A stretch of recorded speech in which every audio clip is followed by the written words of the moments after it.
The previous computer I was using in the workshop was never reliable and would occasionally lock up mid-carve, so today I'll be assembling a new one. Here are the components I decided to buy: the case, the motherboard, the processor, the memory, the video card, and the power supply. I already have a 256 gig SSD and a 4 terabyte spinning hard drive from the old system that I will be reusing.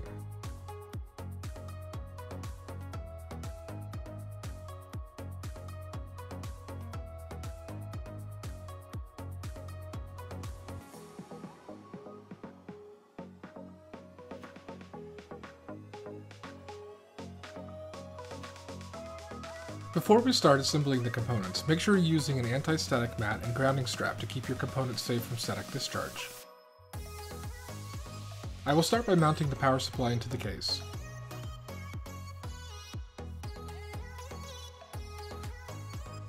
Next, I will install the processor into the motherboard.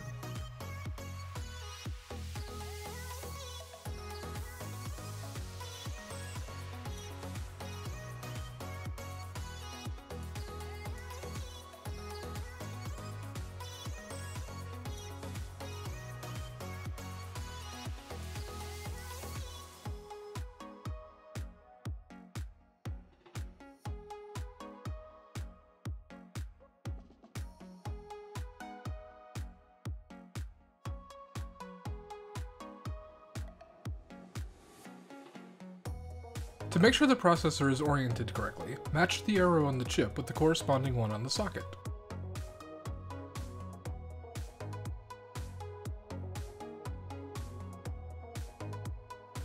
Now that the processor is installed, attach the heatsink and fan.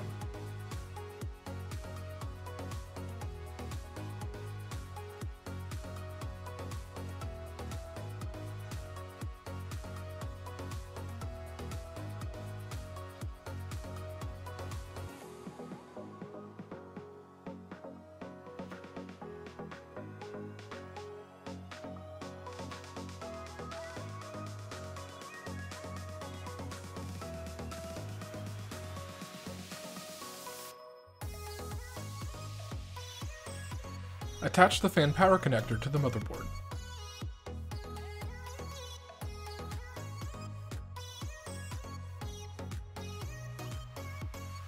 The system memory is the next item to be inserted into the motherboard.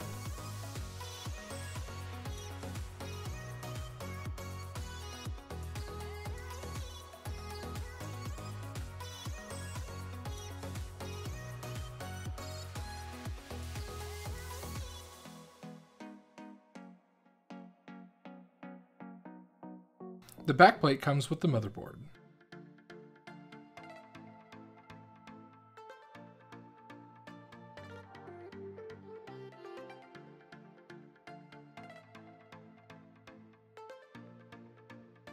The standoffs prevent the motherboard from directly touching the case.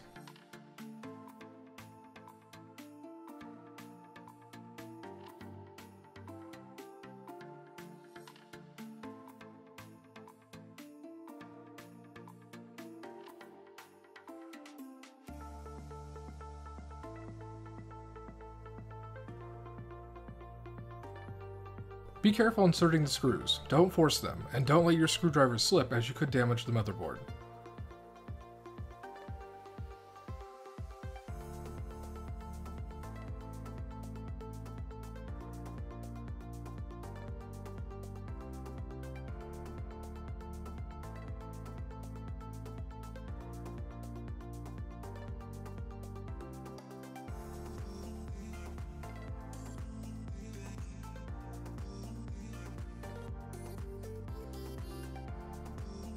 Now that the motherboard is installed, connect the power and all of the front panel connectors like USB and audio input and output.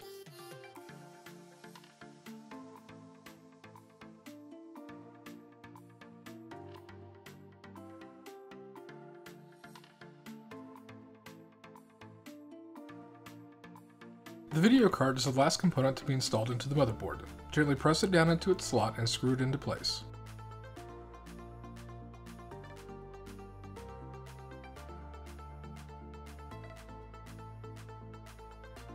Next, I installed the hard drives. The larger spinning drive is on the bottom.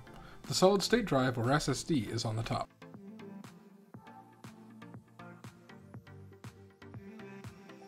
The camera battery died and I didn't notice it, but I ran the power cables from the power supply to the drives, and then the data cables from the drives to the motherboard.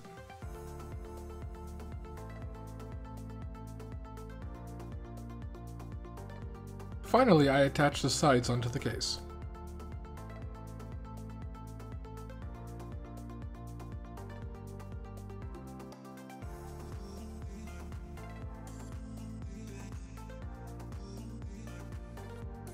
There we go, one custom-built PC for the workshop.